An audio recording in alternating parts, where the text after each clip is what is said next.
কংগ্রেস দুর্যোগপূর্ণ আবহাওয়া আমরা বামফ্রন্টের পক্ষ থেকে বাংলা ভাষার উপর যে আক্রমণ আসছে সারা দেশ জুড়ে এবং সেটি বিজেপির সুপরিকল্পিত একটি চক্রান্ত। এখানে আমরা অল্প সময়ের মধ্যে সংক্ষিপ্ত সভা করতে চাইছি। বামফ্রন্টের কোনো নেতৃবৃন্দরা আমরা বক্তব্য রাখবো না। রাজ্যের পক্ষ থেকে কংগ্রেস সুজন চক্রবর্তী আছেন, তাকে অন্তত কিছু কথা বলার জন্য অনুরোধ করছি। বন্ধুরা যারা উপস্থিত আছেন আজকে মিছিলে, আমি আপনাদের সবাইকে শুভেচ্ছা। দুর্যোগপূর্ণ আবহাওয়ার মধ্যেও যেভাবে আমাদের মানুষ আজকে মিছিলে সাড়া দিয়েছেন তাতে স্পষ্ট হয়ে যায় যে এখনকার সময় মানুষের প্রতি দায়বদ্ধ ভালোভাবে চলবার মতন করেই আমরা চলতে চাইছি এবং চলছি। সবাই বুঝেছেন, বিশেষ করে রোজকার ঘটনা দেখতে পাচ্ছেন। আজকেও মালদার কালিয়াচকের মানুষ রাজস্থান, তাকে কার্যত পুশব্যাক করা হয়েছে। আজকে গত 3 দিন 4 দিন 5 দিন 7 দিন কি দেখছি আমরা? উড়িষ্যায় বাংলা ভাষায় কথা বলে অতএব আক্রমণ। হরিয়ানা গুরগাঁও বাংলা ভাষায় কথা বলে অতএব আক্রমণ। দিল্লি জয় হিন্দ কলোনি ভাঙচুর করে দেওয়া। গোটা দেশ জুড়ে একই রকম চেষ্টা চলছে বিজেপি রাজত্ব। আসামের মুখ্যমন্ত্রী ঘোষণা করে দিলেন, জনগণরা সেন্সাসে কেউ যদি বাংলা ভাষী বলে দাবি করে তার তাকে বিদেশি বলে চিহ্নিত করতে সুবিধা হবে। কত অসভ্যের দল! সবাই জানেন ভারতের স্বাধীনতা সংগ্রামে সবচাইতে গুরুত্বপূর্ণ ভূমিকা পালন করেছিল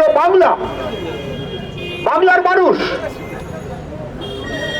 বাংলার মনীষীরা, বাংলার বিপ্লবীরা, বাংলার সচেতন মানুষ, কৃষক, শ্রমিক। আন্দামানের সেলুলার জেল সবচাইতে বেশি বাঙালি বাংলার মানুষ। আন্দামানের সেলুলার জেল বিপ্লববাদী মানুষ আস্তে আস্তে কমিউনিস্ট হয়েছেন, চোখে চোখ রেখে চলেছেন, আপসহীন লড়াই করেছেন।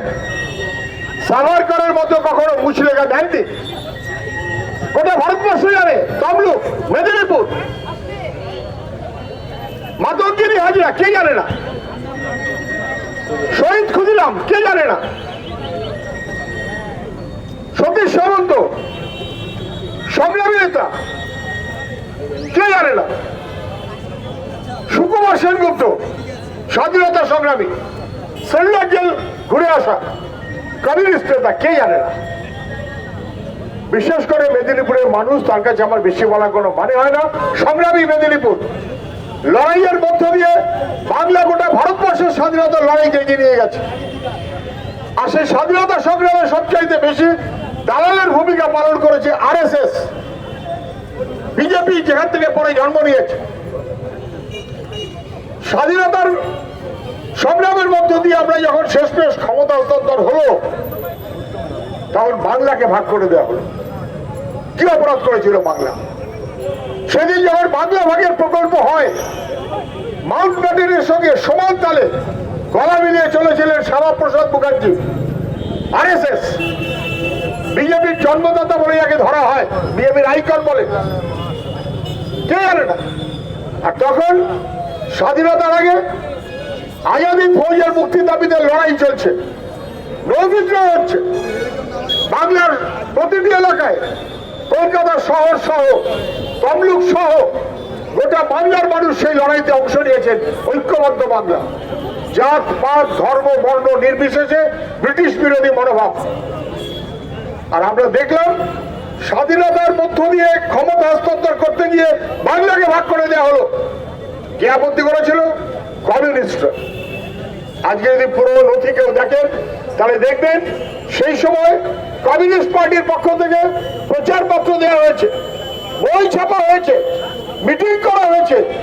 একটাই কথা বলা হয়েছে যে যদি ভারতবর্ষের ঐক্যবদ্ধ, তার মধ্যে ঐক্যবদ্ধ বাংলা থাকুক, এটা আমরা চাই।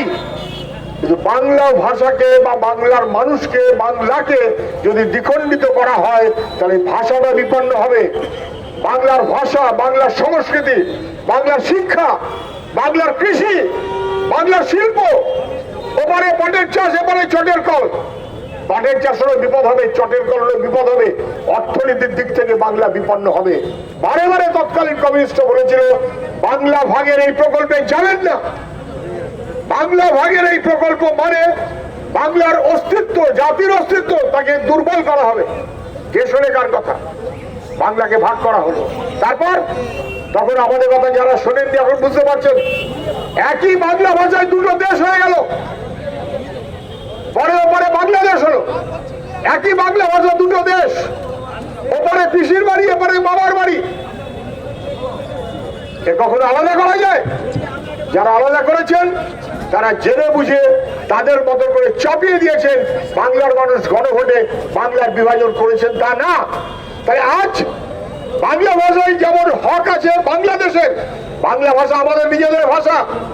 রবীন্দ্রনাথ, নজরুল, সুকান্ত, তারাশঙ্কর, শরৎচন্দ্র কে না, কে না গোটা ভারতবর্ষে পূজিত হয়। কিন্তু সেই বাংলা ভাষার মানুষকে বাংলাদেশি দাগিয়ে, আর তারপর যদি নামটা মুসলমান হয় তাহলে তার কোনো কথাই নেই। বাংলাদেশি দাঁড়িয়ে বাংলা ভাষার মানুষকে হেনস্থা করা হচ্ছে, হয়রান করা হচ্ছে, নির্যাতন করা হচ্ছে, ভোটার লিস্টে নাম কেড়ে দেওয়া হচ্ছে। আজকে শুভেন্দুবাবু বলেছেন 1,25,00,000 মানুষের নাকি নাম কেটে দেওয়া হবে। এটা মামা বাড়ি আবদার না, এটা মামার বাড়ির আবদার না। শুভেন্দুবাবু মনে রাখবেন, এই কথাটা বলতে গিয়ে বলছেন 1,25,00,000 মুসলমানের নাম কেটে দেবেন। আর আসামে কার নাম কেটেছিলেন? প্রথমে 40 লক্ষ নাম কাটলেন, তারপরে 22 লক্ষ। 22 লক্ষের মধ্যে 18 লক্ষ হিন্দু। তাহলে আক্রমণটা মুসলমানের বিরুদ্ধে কেবলমাত্র না, আক্রমণটা হিন্দু মুসলমান বাংলার মানুষের বিরুদ্ধে। আক্রমণটা কেবলমাত্র বাংলার মানুষের বিরুদ্ধে না। কাগজ দেখাতে হবে যে গরিব, তার কাছে কাগজ কম, যার পয়সা আছে কোর্ট ঠোঁট এদিক ওদিক কাগজ জোগাড় করে নিয়ে আসবে। তাহলে আক্রমণটা বাংলার মানুষের বিরুদ্ধে, পিছিয়ে পড়া মানুষের বিরুদ্ধে, গরিব মানুষের বিরুদ্ধে। কখনো মেনে নেওয়া যায়? কখনো সব মেনে নেওয়া যায়? তার বিরুদ্ধে আমাদের এই লড়াই।